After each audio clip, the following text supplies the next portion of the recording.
हरे कृष्णा, नमस्कार। आप सभी का स्वागत है इनोवेटिव ज्योतिष में। मैं आपका astrological friend doctor Mahesh Joshi. आज हम एक बहुत ही विशेष सब्जेक्ट पर बात करेंगे और वो बात करेंगे हम ज्योतिष समाधान या एस्ट्रोलॉजिकल रेमेडीज पर कि कोई भी व्यक्ति किसी भी तरीके की परेशानी से जूझ रहा है, तो क्या ज्योतिष उसको कोई समाधान दे पाती है या नहीं दे पाती।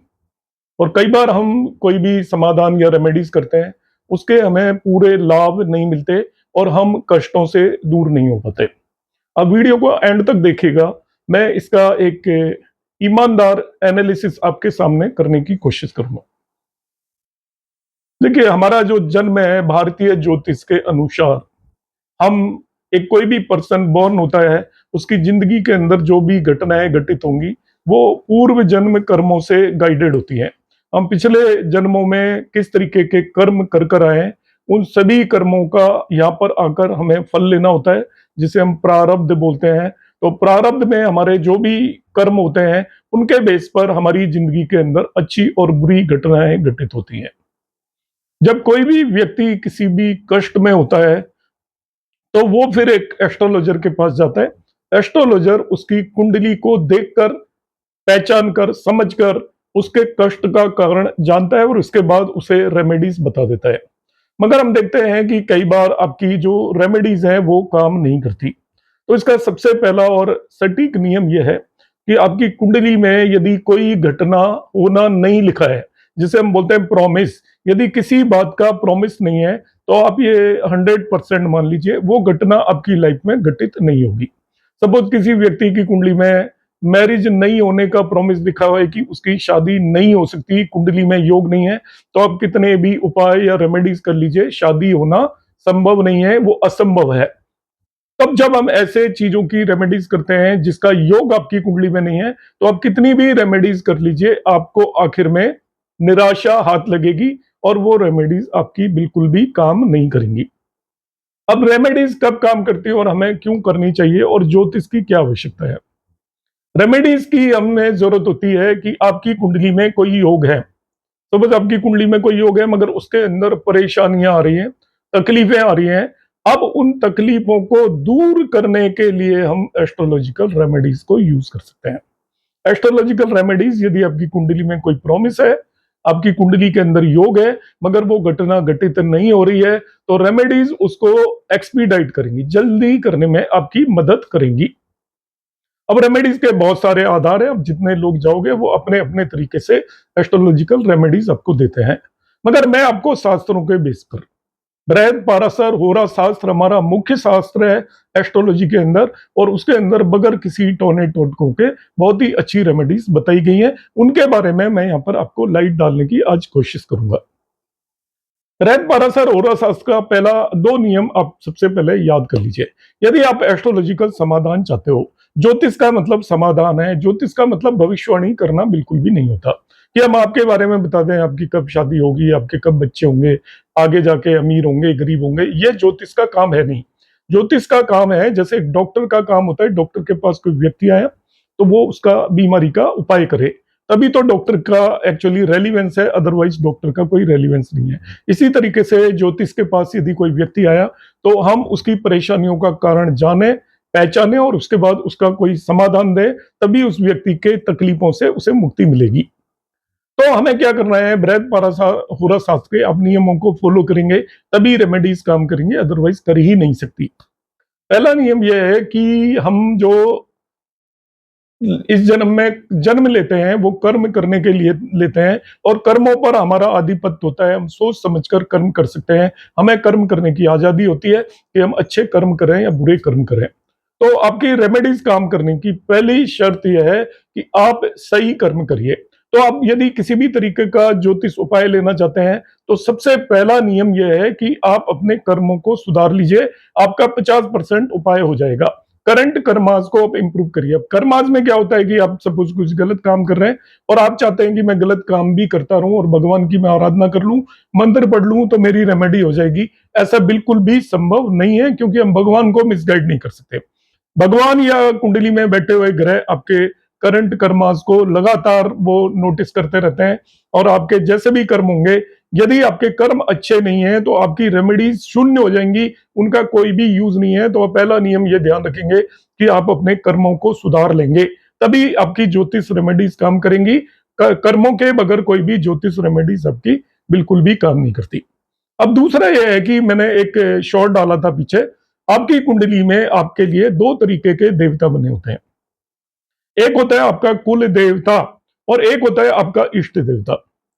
आप जब तक आपके पूरे परिवार पर जो कष्ट है वो आपके ऊपर कष्ट होगा। हर परिवार का एक कुल देवता या कुल देवी होती है। आप सभी लोग जानते हैं, हमारे सनातन संस्कृति में हमारी एक देवी होती है जिनकी हम पूजा करते हैं, आराधना करते हैं और रेगुलर बेसिस पर हम जाते हैं। जब भी आपको यदि कष्ट है, परेशानी है, आप ज्योतिष समाधान चाहते हो, तो अपनी कुल देवी या कुल देवता जिसे भी आप मानते हो, उसका आप ध्यान जरूर करें। आपको पता है पुराने समय पर जितने भी राजा महाराजा होते थे, वो अपने महल के अंदर अपनी कुल देवी का मंदिर बना के रखते थे। जब भी उन्हें कोई परेशानी होती थी, युद्ध में जाते थे, तो सबसे पहले कुल देवी का आशीर्वाद वो हर हालत में लिया करते थे और कुल देवी का आशीर्वाद लिए बगैर कभी भी कहीं नहीं जाते। तो मैं आपको रेमेडीज के लिए ये दूसरा जो बात बता रहा हूं उसको आप ध्यान रखें। आपके परिवार का जो भी कुल देवता या कुल देवी जिसे भी आप मानते हैं, देवी हर परिवार की होती है, देवता अलग से है। तो आप आगे जाकर सरेंडर करें, उनकी सेवा करें और उनसे आप अपने आप के कष्ट बताएं, उनसे आप माफी मांगें अपनी गलतियों के लिए। और यदि उनके लिए आप कुछ भी पूजा पाठ कर सकते हैं वो करें। सरेंडर करके उनके आगे अपने दुख और तकलीफों को बताकर उनसे आप इस तरीके की प्रार्थना करें कि वो आपके कष्टों को दूर करें, अपनी गलतियों के लिए माफी मांगें और साल में एक बार आप अवश्य अपनी कुल देवता और कुल देवी के मंदिर के दर्शन कर कर अपनी गलतियों के लिए उनसे हर बार माफी मांगते रहें और जिंदगी में आगे कोई परेशानी ना हो, इस तरीके की आप उनसे प्रार्थना करें। ये दूसरी इंपॉर्टेंट कंडीशन है, क्योंकि आपकी तकलीफों का दूसरा कारण होता है कि आपके कुल देवता या कुल देवी को आप इग्नोर कर रहे हैं। इग्नोर कर रहे हैं तो वो आपकी किसी भी तरीके की मदद नहीं कर रहे हैं और वो आपकी मदद नहीं करेंगे तभी भी आपकी लाइफ के अंदर आप आगे नहीं बढ़ पाएंगे। तो ये आपको दूसरा नियम, तो पहला आपको कर्मों पर ध्यान रखना है, दूसरा आपको अपने कुल देवता और कुल देवी के आगे जाके सरेंडर करना है। जैसे हम अपने माँ बाप को अपने कष्ट बताते हैं और माँ-बाप आपको समाधान देते हैं, कुल देवता और कुल देवी भी आपके माँ-बाप की तरह ही हैं। आपको उनके पास जाकर उनको याद करते रहना पड़ेगा रेगुलर। यदि आप उन्हें इग्नोर करोगे, तो वो आपको इग्नोर कर देंगे और आपका एक बहुत बड़ा सहारा दूर हो जाएगा। कोई भी ज्योतिष समाधान आपका काम नहीं करने वाला है। तो कुल देवता और कुल देवी की बात करें। तीसरा, आपकी अपनी स्वयं की कुंडली में आपके लिए एक इष्ट देवता होता है। उस इष्ट देवता की भी आपको आराधना रेगुलर बेसिस पर करनी है, बगैर उसके आपकी कोई भी रेमेडी काम नहीं कर सकती। इष्ट देवता और इष्ट देवी को देखने के 3-4 तरीके होते हैं। मैंने लास्ट शॉर्ट में एक मेथड बताया था, अभी मैं एक मेथड बता रहा हूँ। बीच में मैं आपको एक जानकारी देना चाहता हूँ कि आप लोग यदि एस्ट्रोलॉजिकल रेमेडीज, एक्चुअल रेमेडीज यदि सीखना चाहते हैं, तो मेरा एक कोर्स आने वाला है 1 मई 2026 से। उस कोर्स की अधिकतर सीट्स ऑलरेडी फिल हो चुकी हैं। यदि आप ज्वाइन करना चाहते हो तो मेरा नंबर है 9013798899 पर आप व्हाट्सएप मैसेज करें, कॉल ना करें, आपको बाकी सूचना उस पर दे दी जाएगी। अब मैं आता हूं इष्ट देवता देखने का दूसरा तरीका। इष्ट देवता एक तो आप D20 चार्ट से देखते हैं, मगर मैं आपको जेमिनी एस्ट्रोलॉजी के अंदर इष्ट देवता देखने का एक बहुत आसान तरीका बता रखा है। जेमिनी एस्ट्रोलॉजी के हिसाब से आपकी कुंडली के नव ग्रहों में जो ग्रह हाईएस्ट डिग्री का होता है, राहु केतु को छोड़ दीजिएगा, बाकी 7 ग्रह में जो भी सबसे ज्यादा डिग्री का होता है उसे हम आत्म कारक प्लैनेट बोलते हैं। वो आपकी आत्मा का कारक होता है, आपकी सोल का कारक होता है और सोल का कनेक्शन होता है आपके किसी भी तरीके के कष्ट से और जिंदगी में आगे की प्रोग्रेस से। आपके स्पिरिचुअलिटी, आध्यात्म से आपकी आत्मा का कनेक्शन होता है, ना मन का कनेक्शन होता है, ना शरीर का कनेक्शन होता है। तो जो आपका आत्म कारक प्लैनेट है उससे इष्ट देव का लिंक होता है। किसी भी भाव से 12वां भाव उसका मोक्ष भाव होता है, ध्यान रखना है। तो आत्म कारक प्लैनेट को आप सबसे पहले सेलेक्ट कर लीजिए। इसके बाद आप आत्म कारक प्लैनेट की आप जाइएगा D9 चार्ट के अंदर और D9 चार्ट के अंदर आप देखिए आपका आत्म कारक किस राशि में बैठा हुआ है, किस भाव में बैठा हुआ है। उससे 12वें भाव के अंदर, मोक्ष भाव के अंदर, आत्म कारक प्लैनेट से 12वें मतलब पिछले भाव के अंदर जो भी ग्रह बैठा होगा वो आपका इष्ट देव होगा। एक से अधिक ग्रह बैठे हैं तो आप उनका षड बल नाप लीजिएगा, जिसका षड बल ज्यादा है वो आपका इष्ट देव है। कई बार उस भाव में कोई भी ग्रह नहीं बैठा होता, तब आप देखिए उस भाव को कौन सा ग्रह एस्पेक्ट कर रहा है, वो आपका इष्ट देव होगा। और तीसरे केस में जब ना ही तो कोई भाव ग्रह बैठा है, ना कोई ग्रह आपको एस्पेक्ट कर रहा है उस पर्टिकुलर भाव को, तो उस पर्टिकुलर केस के अंदर आपको क्या करना है, ना कोई बैठा है ना कोई एस्पेक्ट कर रहा है, तो in that one particular case आप ये देख लीजिएगा उस पर्टिकुलर भाव का स्वामी। तो आपको सबसे पहले अपना इष्ट देव पिन पॉइंट करना है कि आपका इष्ट देव कौन सा है, और उस इष्ट देव की आप आराधना करेंगे। इष्ट देव की आपको स्पेसिफिकली आराधना करनी है। इष्ट देव की आराधना आपको रोजाना करनी है, बगैर किसी डिले के करनी है और नियम के साथ करनी है। इष्ट देव आपका 9 में से कोई एक ग्रह आएगा। यदि आपका इष्ट देव सूर्य आता है तो भगवान श्री राम की आराधना करें। राम की आराधना में आप रामायण का पाठ कर सकते हैं। इष्ट देव यदि आपका चंद्रमा आता है तो भगवान श्री कृष्ण की आराधना करें। उनके मंत्रों का जाप कर सकते हैं, उनकी शाम के समय पर आरती कर सकते हैं, रोजाना करना है। इष्ट देव यदि मंगल आता है तो हनुमान जी की आप आराधना करें, रोजाना हनुमान जी की आरती पढ़ें, हनुमान चालीसा पढ़ें, या जिस तरीके से आप करना चाहें। इष्ट देव यदि आपका बुध या बृहस्पति या शनि आ जाता है, इन तीनों केसेस में भगवान विष्णु की आरती करें। ओम जय जगदीश हरे की आरती आप रोजाना करेंगे, वो भी काम चल जाएगा। ओम जय जगदीश हरे भगवान विष्णु की आरती है, आप रोजाना संध्या समय पर इनकी आरती करें। इष्ट देव यदि आपके वीनस या शुक्र आ जाते हैं तो उस केस में आप माँ लक्ष्मी की आराधना करें। उनके व्रत भी कर सकते हैं आप शुक्रवार को। इष्ट देव यदि आपके राहु आ जाते हैं तो राहु के केस में आप माँ दुर्गा की आरती करें और दुर्गा सप्तशती का पाठ भी कर सकते हैं, आपकी श्रद्धा अनुसार, मगर करना आपको रोजाना है। इष्ट देव केतु आते हैं तो आप गणेश जी की आराधना करें, उनकी आरती कर सकते हैं रोजाना, तो ये आपके ऊपर निर्भर करता है। तो इष्ट देव को भी आपको जरूर पूजना है। तो 3 चीजें मैंने बताई, आप अपने कर्मों को सही करेंगे, नंबर 1। दूसरे नंबर पर आप यहाँ पर मैंने बताया था अपने कुल देवता और कुल देवी की भी आराधना करेंगे, उनको याद करते रहेंगे, उनको इग्नोर नहीं करेंगे, समय समय पर हमेशा उनका ध्यान रखेंगे, उनके दर्शन करने जाते रहेंगे, उनको अपनी बातें बताते रहेंगे। और तीसरे नंबर पर आप इष्ट देव की आराधना रोजाना करेंगे। अब मैं आपको महा उपाय बता रहा हूँ ज्योतिष का, सबसे आखिरी उपाय। आप अलग अलग लोगों पर जाओगे, वो अलग अलग लोग आपको अलग अलग तरीके के उपाय बताते हैं। ज्योतिष के अंदर ज्योतिष समाधान देखने के कई तरीके हैं, और उसमें जो सबसे बड़ा तरीका होता है, आपकी जो जन्म कुंडली के आधार पर एक ज्योतिषी निर्धारित करता है आपको कौन सा उपाय करना चाहिए। वो किन किन बातों पर निर्भर करता है। कई बार क्या होता है कि हम जब ज्योतिष उपाय करते हैं, आपकी कुंडली के जो खराब ग्रह हैं, जिन्हें हम मारक भी बोल सकते हैं, या आपके अशुभ ग्रह जो आपकी कुंडली के लिए बनते हैं, जिन्हें हम फंक्शनल मेलिफिक प्लेनेट बोलते हैं, जब उनकी दशाएं और अंतर दशाएं आती हैं तो वो हमें तकलीफ देते हैं। इसी तरीके से आपकी कुंडली के लिए जो कारक ग्रह हैं, जिन्हें हम शुभ ग्रह बोलते हैं, बेनिफिक प्लेनेट बोलते हैं, यदि वो भी आपके पीड़ित हो तो वो भी अपनी दशा और अंतर दशाओं के अंदर आपको परेशानियां देते हैं। तीसरी स्थिति यह है कि आपकी कुंडली के अंदर जो आपके शुभ ग्रह और कारक ग्रह जिन्होंने आपको अच्छे फल देने हैं, वो पीड़ित हैं और वो कमजोर स्थिति में बैठे हैं, तो आपको जिंदगी के अंदर सफलता नहीं मिलती। इसी तरीके से आपकी कुंडली के किसी पर्टिकुलर भाव के अंदर अशुभ ग्रह जाकर बैठ जाते हैं, तो वो उस भाव को खराब करने की कोशिश करते हैं।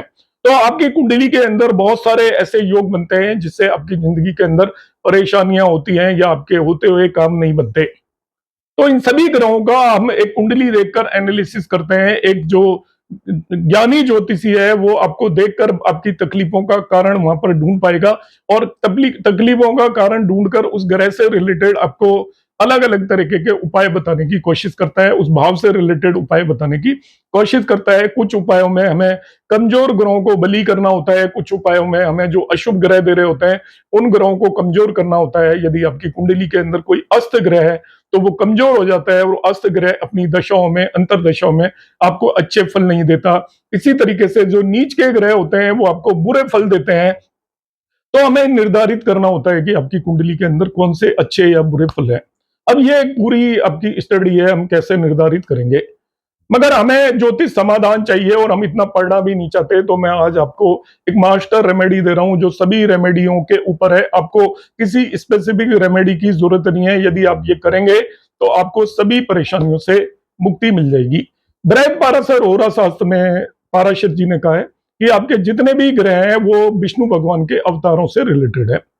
सबसे पहले जो आपका विष्णु भगवान ने अवतार लिया था, मत्स्य अवतार लिया था, उसका जो रिप्रेजेंट करते हैं वो केतु देव करते हैं। दूसरे नंबर पर अवतार था जिसे हम कछुए का अवतार था, जिसे हम कुर्मा अवतार बोलते हैं, उसको शनि देव रिप्रेजेंट करते हैं। सेकंड जो अवतार था वो शनि देव का अवतार था। तीसरा जो अवतार लिया था भगवान विष्णु ने वो वराह अवतार था, उसको राहु देव रिप्रेजेंट करते हैं। वराह अवतार के बाद जो चौथा अवतार लिया था जो मनुष्य और जानवर दोनों का था वो आपका नरसिंह अवतार था, और नरसिंह अवतार को शुक्र देव रिप्रेजेंट करते हैं। नंबर पांचवें पर सॉरी, नरसिंह अवतार को मंगल देव रिप्रेजेंट करते हैं, माफ कीजिएगा। नंबर 5 पर मानव के फॉर्म में अवतार लिया था भगवान विष्णु ने। एक छोटे मानव, एक छोटे बच्चे, बौने इंसान की तरह वामन देव का अवतार लिया था, उसे गुरुदेव जुपिटर रिप्रेजेंट करते हैं। इसके बाद एक पूरे पुरुष के रूप में भगवान विष्णु ने अवतार लिया था परशुराम, और परशुराम को हम यहाँ पर शुक्र देव से रिप्रेजेंट करते हैं, वीनस से।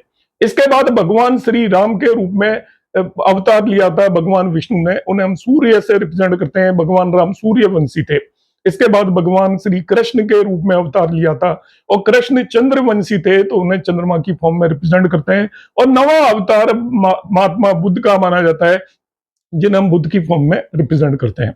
आपकी कुंडली में और आपकी परेशानियों की वजह इनमें से किसी न किसी प्लेनेट का पीड़ित होना, किसी न किसी प्लेनेट का आपकी कुंडली में अशुभ होना, किसी न किसी प्लेनेट का आपका कमजोर होना, तो आपके यही प्लेनेट आपकी कुंडली में आपको अच्छे और बुरे फलों के जातक हैं, आपको अच्छे या बुरे फल देंगे। इनकी जिम्मेवारी है आपकी कुंडली के अंदर अच्छे या बुरे फल देने की। अब वो अच्छी स्थिति में तो अच्छे फल दे देंगे, बुरी स्थिति में तो बुरे फल दे देंगे। कौन आपको अच्छे फल दे रहा है, कौन आपको बुरे फल दे रहा है, वो जानने के लिए हमें बहुत ज्यादा ज्योतिष की जानकारी होनी चाहिए, तभी हम जान सकते हैं। मगर हमें फिर भी समाधान चाहिए, हमें बगैर किसी ज्योतिष के समाधान चाहिए। तो पहली चीज तो निश्चित होगी, ये 9 ग्रहों के हाथ में आपको अच्छे या बुरे फल देना है। ज्योतिष का नियम यह है कि जो बुरा फल दे रहा है उसे हमें कमजोर करना है, उसे शांत करना है, और जो अच्छे फल दे रहा है उसे हमें बली करना है। अब शांत और बली करने के अलग अलग नियम है, कि कोई भी प्लेनेट आपको बहुत खराब फल दे रहा है तो उसे हम शांत करना चाहते हैं, कमजोर करना चाहते हैं, तो उसके अलग नियम है, अलग तरीके हैं। और यदि किसी को आप बली करना चाहते हो उसके अलग तरीके हैं। मगर एक नियम सभी के लिए है, कि जो आपको खराब फल देने वाला है वो भी शांत हो जाएगा, और जो अच्छे फल देने वाला है वो बली हो जाएगा। और ये नियम बिल्कुल सिंपल नियम है, वो होता है आपका मंत्र पढ़ना और आराधना करना उन ग्रहों की। जैसा मैंने अभी बताया, ये सभी 9 ग्रह विष्णु के अलग अलग अवतारों को रिप्रेजेंट करते हैं। तो आप ध्यान से सोचें तो इन सभी ग्रहों को जो सुप्रीम पावर है वो भगवान विष्णु है। अब हम यदि भगवान विष्णु की आराधना कर लेते हैं, भगवान विष्णु की पूजा कर लेते हैं, तो सभी 9 ग्रहों को जो जिसको आपने कमजोर करना है वो कमजोर हो जाएगा, जिसको मजबूत करना है मजबूत हो जाएगा। आपकी कुंडली में किस ग्रह को वीक होना चाहिए, किस जो ग्रह आपको खराब फल दे रहा है वो शांत हो जाएगा, जो आपको अच्छे फल दे रहा है वो मजबूत हो जाएगा, यदि हम भगवान विष्णु की आराधना करते हैं। अब भगवान विष्णु की आराधना के 2 तरीके हैं। यदि आपको जानकारी है, आप जानते हो कि आपको कौन सा ग्रह परेशान कर रहा है, अच्छे या बुरे फल देने चाहिए और वो नहीं दे पा रहा है, या दे पा रहा है आपको खराब फल दे रहा है, तो उसके केस में आप इंडिविजुअल प्लेनेट की भी आराधना कर सकते हो। यदि केतु पीड़ित कर रहा है तो मत्स्य अवतार है उनकी आप आराधना करिए।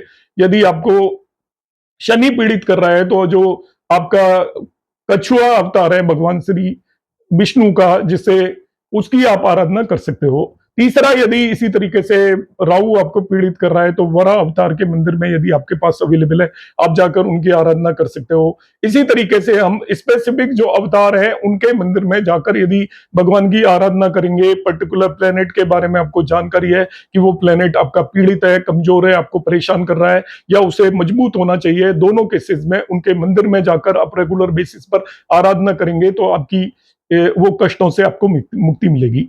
मगर अब ये जानना बड़ा मुश्किल है, तो मैं आपको एक रामबाण उपाय बता रहा हूं, और वो है भगवान विष्णु की आप यदि आराधना कर लेते हैं तो आपके सभी कष्टों का निवारण पूरी तरीके से हो जाएगा। आपको किसी स्पेसिफिक प्लेनेट से रिलेटेड किसी भी तरीके के टोने टोटके और किसी भी तरीके की रेमेडीज करने की जरूरत नहीं है।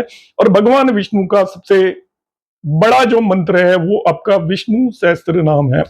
1000 नाम है भगवान विष्णु के। उसका पाठ करने पर ये 25 से 30 मिनट का मंत्र होता है। उसका यदि आप एक संकल्प लेकर पाठ करेंगे, मतलब उसका आपको संकल्प लेना होता है, ऐसा नहीं ले सकते कैजुअली। आपको एक निश्चित समय पर निश्चित बार आपको डिसाइड करना है कि आपको हफ्ते में 1 बार पढ़ना है, हफ्ते में 4 बार पढ़ना है, 15 दिन में 1 बार पढ़ना है, जो आपकी श्रद्धा है उसके अनुसार एक फिक्स समय पर एक फिक्स स्थान पर बैठकर आप विष्णु सहस्त्र नाम का पाठ करेंगे।